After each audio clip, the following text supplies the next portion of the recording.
할렐루야.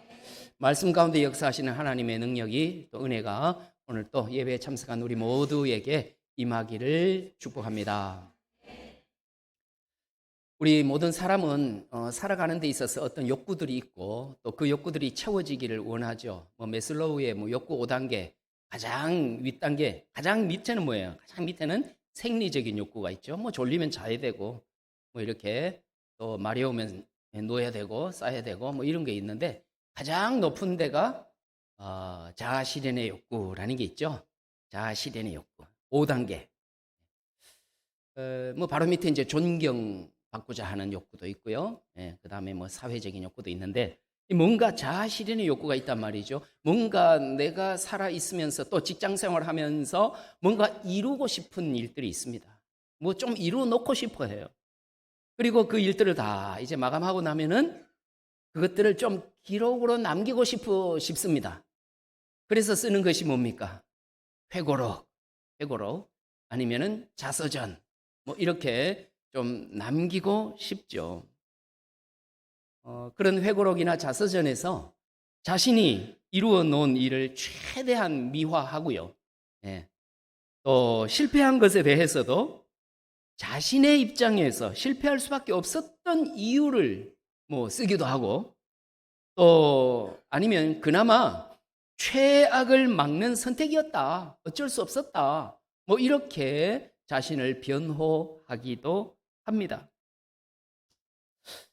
근데 이 모든 것들 다 사실 우리가 회고록이든 자서전이든 내가 죽고 나면 사실은 의미는 없죠. 내가 이 땅에 없는데 여기서 그게 뭔 의미가 있겠습니까만, 그래도 사람은 자신에 관해서 좋은 것을 남기고 싶어 하는 마음이 있다는 거죠. 자, 그런데요, 오늘 본문을 보니까 하나님을 믿는 사람은 굳이 회고록 같은 그런 보이는 무언가를 남기려고 애쓸 필요가 없다라고 말씀합니다. 그러한 수고를 하지 않아도 거두게 된다는 것입니다. 거두게 된다는 것.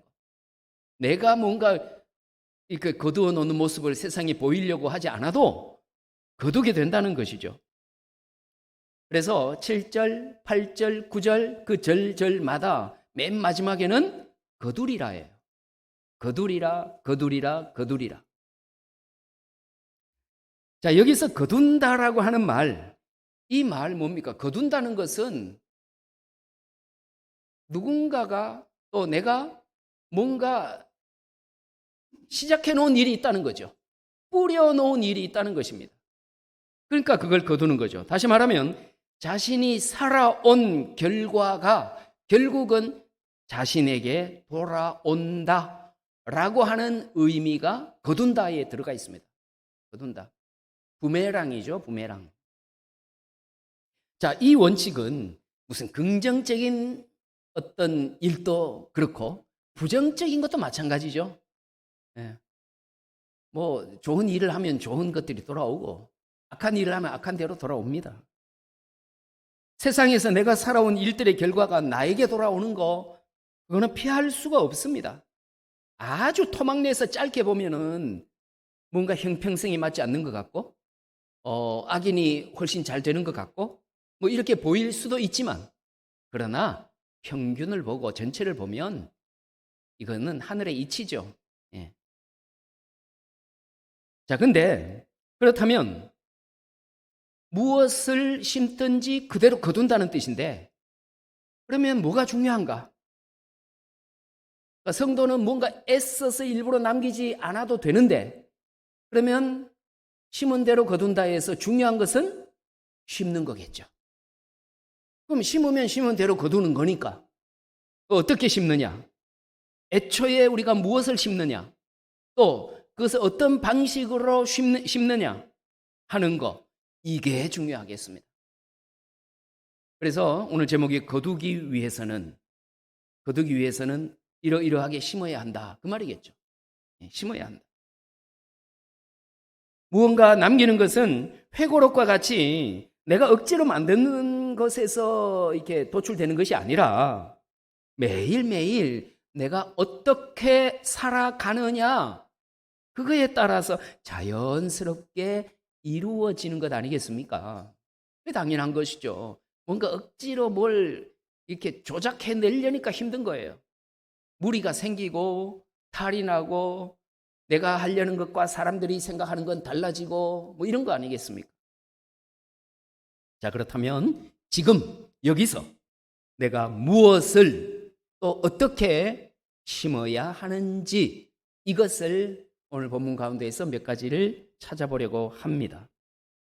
자, 거두기 위해서는, 그것도 좋은 것들을 잘 거두기 위해서는 첫째, 스스로 속이지 말아야 한다는 거죠.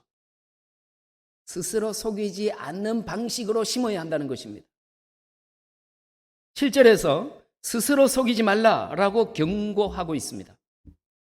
그런데 스스로 속이는 것, 이것은 결국은 아무도 모르게 한다는 것이고, 그것은 곧 하나님도 속이겠다는 것입니다, 사실은. 그러니까 스스로 속이는 것은 결국 하나님을 속이는 것입니다. 물론 속여질 수는 없는 거지만. 그래서 그 다음에 바로 이어서 뭘 말씀하고 있습니까? 스스로 속이지 말라 다음에는요, 하나님은 업신여김을 받지 아니하시나니라고 하신 말씀을 보면, 그럼 스스로 속이는 것이 하나님을 업신여기는 거, 하나님을 속이는 일이 되는구나 라고 하는 뜻이 담겨 있죠. 스스로 속이는 것, 다시 말하면 하나님을 속이는 것은 보여지는 것과 실제가 다르다는 겁니다. 겉과 속이 다른 것을 말합니다. 이게 스스로 속이는 것이고 하나님을 속이는 겁니다. 겉은 거룩한 것 같은데 실제의 삶은 아니라는 거죠. 속이는 겁니다. 겉으로는 하나님을 위하는 척 하는데 실제 속으로는 자신을 위할 때 이 말을 쓸 수 있죠. 스스로 속이는 것이고 하나님을 속이는 것이다. 대표적인 인물로 가룟 유다를 성경에서 찾아볼 수 있죠. 가룟 유다. 이 유다는 한 여인이, 막달라 마리아로 알려져 있죠. 한 여인이 옥합을 깨뜨려서 예수님 발에 부었을 때에 이렇게 말했습니다. 이 향유를 어찌하여 300데나리온에 팔아 가난한 자들에게 주지 아니하였느냐. 참 가난한 자들을 많이 생각해 주는 것 같습니다. 그렇죠? 겉으로 볼 때는 최소한. 그래서 예수님의 그 사랑의 정신을 참 잘 실천하려고 애를 쓰는 모습처럼 보입니다. 근데 이 요한복음을 쓴 저자는요, 이 가룟 유다의 이 말을 이렇게 해석합니다. 바로 이어지는 다음 절 6절에서요. 이렇게 말함은 가난한 자들을 생각함이 아니요. 그는 뭡니까? 도둑이라. 돈꾀를 맞고 거기에 넣는 것을 훔쳐가미르라. 어디 쓰는지는 모르겠어요. 아마도 워낙 열혈당원이라 혁명 자금으로 쓰려고 하지 않았을까 하는 싶은데, 아무튼 도둑이라는 거죠. 훔쳐가는 겁니다. 다른 사람들의 눈에는 가난한 자를 위하는 마음, 그 마음 씀씀이가 아주 기특하게 보일 수 있죠. 기특하게 보일 수 있습니다. 그러나 하나님 눈에는 뭡니까? 도둑일 뿐입니다. 하나님 눈에는 도둑이에요. 마침내 주님이 십자가 지실 것을 예상하고 이 유다가 주님이 간절히 기도하시던 겟세마네 동산으로 대제사장 군사들과 함께 찾아갑니다. 예수님 기도하는 자리로. 예수님에게 친절하게 입을 맞추면서 랍비여 하면서 인사도 합니다. 누가 봐도 제자가 스승에게 존경심을 가지고 인사하는 것으로 보입니다. 그런데 실상은 뭡니까? 이미 이때는 은 30을 받고 예수님을 팔아먹은 이후죠. 입을 맞추며 인사하는 것은 그야말로 인사가 아니라 잡으러 온 사람들에게 예수가 누구인지를 알려주는 신호에 불과합니다. 그러나 하나님을 속일 수는 없습니다.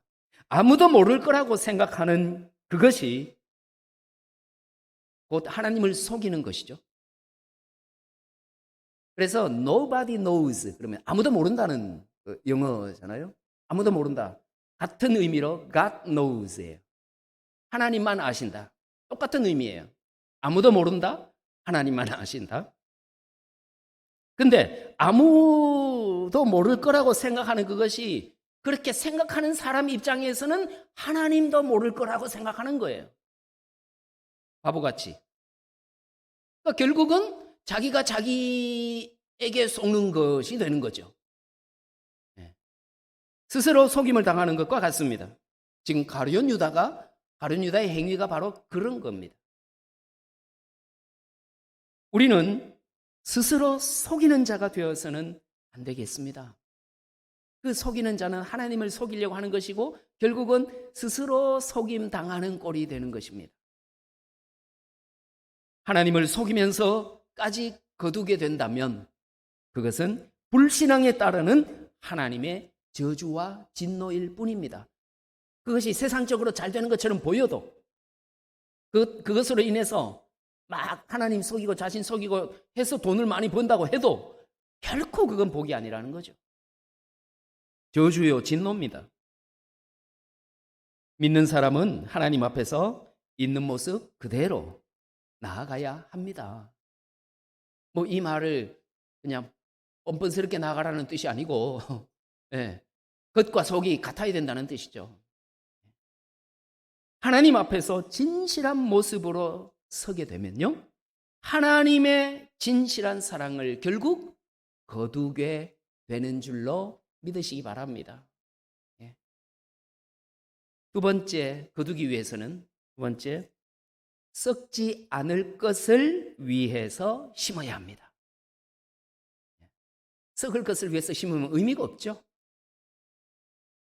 제가 장미순을 치다가 아까운 거예요. 장미가 좀 많았으면 좋겠어서 탁 자른 거를 이렇게 땅에 꼽아놨어요. 꼽아놓고 그때 물 주는 걸 좀 이따 줘야지 하다가 잊어버렸어요. 다음날 가니까 참 말라 있더라고요. 그러니까 겉보기에는 탁 꼽아놓으면 뭔가 잎사귀가 아직 남아있고 싱싱한 것 같은데 안 되는 거거든요. 예. 썩을 것을 심어서는 안 된다. 썩지 않을 것을 위해서 심어야 된다. 8절 말씀을 같이 읽어보겠습니다. 네, 활성화가 안 돼 있네요. 8절 말씀. 네, 같이 읽겠습니다. 자기의 육체를 위하여 심는 자는 육체로부터 썩어질 것을 거두고 성령을 위하여 심는 자는 성령으로부터 영생을 거두리라. 아멘. 그러니까 말씀 그대로 뭡니까? 무엇을 심든지 심는 대로 거둔다. 그 의미 아닙니까? 예. 문제는 많은 경우에 이 간단한 원리, 진리 이것을 믿지 않는다는 것입니다. 이번에는 그렇지 않겠지. 나는 아니겠지. 뭐 이렇게 생각하고 자꾸 변칙을 씁니다. 엉뚱한 걸 해놓고도 제대로 뭐 열매를 얻을 걸로 기대를 하고 그러는 거죠. 이 땅에는 여전히 썩어 없어질 육체를 위해서 심는 자들이 많습니다. 물론 우리도 그럴 때가 있고요. 역사적으로 초기 교회, 뭐 초대 교회라고도 하죠. 초기 교회는 우리에게 성경을 물려주었습니다. 그 당시에 신약 성경이 다 쓰였죠. 성경을 우리에게 남겨주었지만 그 이후에 중세시대 중세교회는요, 우리에게 웅장한 예배당 건물을 남겨주었다는 이 사실을 곰곰이 생각해 봐야 합니다. 초기 교회는요, 큰 건물이 없어서 비록 다락방에 모였지만 그러나 예수 그리스도의 정신을 유지했습니다. 그 가르침과 주님의 삶을 따라 살려고 애를 썼죠. 목숨 내놓고. 그때는 로마 제국 시대 박해할 때니까 초기 교회 시대는 목숨 내놓고 믿어야 했죠. 그리스도의 말씀을 우리에게 또 이렇게 전수해 주려고 기록도 남기고 애를 많이 썼습니다. 심지어 동굴 속에 살면서까지 기독교인들 가운데 당시 SNF라고 하는 그룹은 동굴에 숨어서까지도 그리스도의 정신을 살려내려고 그렇게 애를 썼습니다. 그래서 그들의 삶은 무척 고단했고요. 언제 잡혀가서 죽을지도 모르고 그들의 노력으로, 그럼에도 불구하고 그들의 노력으로 오늘날 우리가 이 성경책과 그리고 성경대로 믿는 신앙을 이어받아서 하나님의 생명의 역사에 동참하고 있는 것입니다. 반면에 중세 때 교회, 그때는요, 교회 시대라고 할 만큼 기독교 1세기였습니다. 로마 제국 시대가 이 중세 때는 국교였잖아요. 국교. 초기 교회 때는 박해가 심했지만 이제 콘스탄티누스 황제 때 이후로는 국교가 되어버렸습니다. 근데 문제는 중세 때처럼 그리스도의 정신을 잃어버린 때 또한 없었습니다. 그때의 것이 남아 있다면 그야말로 웅장한 예배당 건물이 남아 있습니다. 오늘날까지. 하지만 이 건물들은 오늘날 주일날 예배드리러 오는 사람은 없고 관광객만 북적입니다. 아무리 웅장한 건물을 지었다고 하더라도 그리스도의 가르침을 담아내지 못하면 그것은 한낱 썩어질 것을 심는 것과 같죠. 육체의 일에 불과합니다. 더 이상 하나님의 영광이 그곳에 머물지 못합니다. 않습니다. 하나님의 영광이 머물지 않는다는 것은 하나님의 능력도 없다는 뜻입니다. 우리는 그러한 사실을 반면교사로 삼아서 상황과 또 환경은 어렵고 힘들어도 예수 그리스도의 정신이 담겨 있는 삶을 후손에게 남겨야 하겠습니다. 그것이 하나님의 뜻이고 하나님의 기쁨일 것입니다. 세상적인 성공에 매료되어서 교회를 부흥시키고자 하는 것, 이것 또한 하나님께서 기뻐하시는 거 아니겠죠. 당연히 한 영혼을 사랑해서 그래서 복음을 전하고 그래서 교회가 부흥하는 것은 목적이 아니고 결과잖아요. 예, 결과로 부흥해야지 목적으로 부흥하는 것은 세상적인 물량 사고에 젖어서 하는 것은 하나님께서 기뻐하시는 일은 아닐 것입니다. 겉보기에 크고 웅장한 규모라고 해도 그것은 하나님께서 흐뭇해하시지 않겠죠. 예수님 때에도 실제적으로 예수님을 끝까지 따랐던 자들은 소수 아니겠습니까? 처음에 막 뭔가 큰 이득 볼 줄 알고 나라를 혁명으로 독립이라도 시켜줄 줄 알고 우르르 따라다녔는데 실제로 예수님의 정신과 그 가르침을 가지고 따르려는 사람은 소수였습니다. 언제나 그렇습니다. 오늘날에도 마찬가지일 거예요. 많은 사람이 몰려있다고 해서 거기에 대단한 것 같기는 해요, 분위기가. 예, 그러면 엄청 가슴도 뜨거워지고 그렇긴 한데, 예, 과연 거기에 예수님이 계시는가 하는 거죠. 그렇다고 무조건 작다고 다 계시는 건 당연히 또 아니고요. 작든 크든 그거는 관계가 없고, 예수 그리스도의 정신을 잃어버리면 그것은 그냥 구경거리, 관광거리에 불과하다. 그 말씀입니다. 하나님의 영광은 그곳에 있지 않습니다. 여러분, 지금 우리 앞에 놓여 있는 일들, 내가 가는 그 방향에 있는 것들, 이것이 썩을 것인지 아니면은 썩지 않을 것인지를 잘 구분해 보시기 바랍니다. 어디를 향해서 가고 있는지, 무엇을 위해서 가고 있는지. 그 일들이 중요하게 여겨진다고 해도 육체에 속한 것이라면, 썩어질 것이라면 결국은 썩어지는 그 결과만 거두게 될 것입니다. 하지만 어둡고 힘들어도 성령의 감동으로 이루어가는 일이라면 그 일은 분명 하나님 앞에서 우리의 영광이 될 줄로 믿습니다. 예. 세 번째는요, 거두기 위해서는 선을 행하다가 낙심하지 말아야 합니다. 심은 대로 거둔다고 했죠? 그러니까 포기하거나 낙심하지 않아야 합니다. 도중에 포기하면 당연히 거둘 수가 없습니다. 그때까지 아무리 열심히 했더라도 포기하면 거둘 수 없습니다. 매년 그 2월달 졸업 시즌이 되면은 TV에 뭐 그런 거 나오잖아요. 뭐 70세, 80세, 막 심지어 90세 되는 주로 할머니들이 많은 것 같아요. 할아버지보다는. 이분들이 옛날에 공부를 못 해가지고 배움의 기회가 없어서 지금 늦깎이 공부해가지고 초등학교 졸업하는 졸업식 한 뭐 이런 거 뭐 거의 매년 보잖아요. 예. 그렇게 해서 뭐 자작시도 발표하고 또 그림도 전시하고 뭐 그러기도 합니다. 그러니까 이렇게 끝까지 하는 사람은 마침내 그 결과가 주어진다는 사실이죠. 예. 바울이 전도 여행을 3차례 하고 4번째 이제 로마로 압송되어 가지 않습니까? 근데 2번째 전도 여행 갈 때, 그 출발할 때에 마가라고 하는 마가 요한, 이 마가 때문에 바나바하고 심하게 바울이 다툽니다. 갈라설 만큼 심하게 다투었습니다. 왜요? 바울은 안 데리고 간다. 마가 이번에 2번째 여행을 안 데리고 간다. 바나바는 그래도 데리고 가자. 싸웠습니다. 왜냐? 지난번 1차 전도 여행 때 도중에 이 마가가 이런저런 이유로 도중에 포기했기 때문에 중간에 돌아와 버렸습니다. 마가는. 그래서 맥 빠지고 힘 빠지죠. 그러니까 바울은 2번째는 이제 안 데리고 가려고 하는 거죠. 바나바는 그래도 데리고 가자.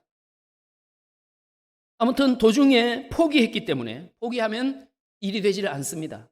나머지 사람들이 더 힘들어질 수 있습니다. 능력이 좀 부족한 사람이라도 끝까지 가면 간 만큼 뭔가 이루어낼 수 있습니다. 하지만 아무리 재능이 뛰어나도 아무리 달란트가 있어도 도중에 그만두는 사람은 그 일을 이루어낼 수 없습니다. 다른 사람들까지 힘들게 하죠. 그 누군가가 해야 되니까. 처음부터 없었으면 아예 다른 사람을 대체했겠지만 하다가 중간에 포기하면 나머지 사람이 더 힘들어집니다. 우리가 선을 행하는 것도 그렇습니다. 세상에는 선만 있는 게 아니죠. 악이라고 하는 그 상대가 있습니다. 항상. 그래서 이 선을 행하는 것이 뭐 편안하고 쉽게 행할 수가 없습니다. 어렵습니다. 힘이 듭니다. 방해가 계속 있습니다. 그렇다고 해서 낭망하고 포기하면 하나님을 위하여 살아가는 삶도 끝나버리는 거죠. 그럼 사탄이 마귀가 인도하는 삶을 살게 될 뿐입니다. 그렇게 되면. 그러므로 선을 행하다가 힘들다고 멈추면 안 될 줄 믿습니다. 예. 9절 말씀 같이 읽겠습니다. 우리가 선을 행하되 낙심하지 말지니 포기하지 아니하면 때가 이름에 거두리라. 아멘. 거두리라. 예, 8절 끝에도 거두리라. 7절 끝에도 거두리라. 세상은 실망하게 하고 또 낭망하게 하는 일들이 참 많습니다. 그럴 때 필요한 게 뭐겠습니까? 믿음을 새롭게 하고 소망을 잃지 않는 것입니다. 왜냐하면 나 혼자 힘으로 안 되기 때문에, 인간 자체의 의지로는 안 되기 때문에 믿음을 새롭게 하고 소망을 새롭게 하는 것입니다. 포기하지 않고 끝까지 가면 반드시 그 열매를 거두게 되는 것입니다. 우리 힘으로는 포기할 수밖에 없지요. 하지만 포기하지 않을 수 있는 길이 있습니다. 히브리서 12장 3절 시작. 너희가 피곤하여 낙심하지 않기 위하여 죄인들이 이같이 자기에게 거역한 일을 참으신 이를 생각하라. 아멘. 죄인들이 자기에게 거역한 일을 참으신 이가 누굽니까? 예수 그리스도를 생각하라는 것이죠. 십자가에서 그 고난, 고통, 아픔을 겪으신, 자기 잘못도 아니고 우리의 잘못 때문에 겪으신 그분을 생각하라는 것입니다. 그러면은 참아낼 수 있지 않겠냐, 그 말이죠. 오직 그리스도를 생각할 때 끝까지 갈 수 있습니다. 우리를 구원하시려고 끝까지 죽기까지 참으신 예수님을 바라보십시다. 그러면 우리도 끝까지 갈 수 있을 것입니다. 그 과정에서, 힘든 과정에서 주님이 보고만 계시겠습니까? 새 힘을 주셔서 감당하게 하십니다. 나 혼자 그렇게 이루어 가는 게 아니거든요. 주님을 바라보는 한. 사랑하는 여러분, 아직도 무언가 남기고 싶으십니까?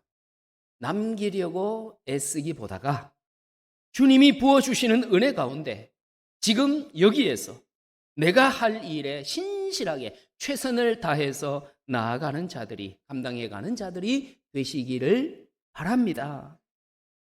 오늘 3가지가 있었네요. 거두기 위해서는 첫째는 스스로 속이려 하지 말고 하나님 앞에서 진실하게 나가면 되는 줄로 믿습니다. 두 번째는요, 썩어 없어질 육체의 것을, 그 육체의 일을 심을 게 아니라 성령의 일을 심어야 합니다. 그리고 세 번째는요, 선을 행하다가 낙심하지 말고 끝까지 가야 한다는 사실입니다. 그러면 살아계신 하나님께서 여러분과 함께 하셔서 결국에는 생명의 열매와 그리고 승리의 기쁨을 거두게 해 주실 줄로 믿습니다. 기도하겠습니다. 우리 주 예수 그리스도의 은혜와 하나님의 사랑과 성령의 인도하심이 악인의 형통을 부러워하지 않고 결국 심은 대로 거두시는 하나님을 믿고 힘이 들어도 썩지 아니할 것을 위해 열심히 심는 인생 살기로 다짐하고 성전을 나서는 주의 모든 백성들과 함께하여 주시기를 간절히 축원하옵나이다. 아멘.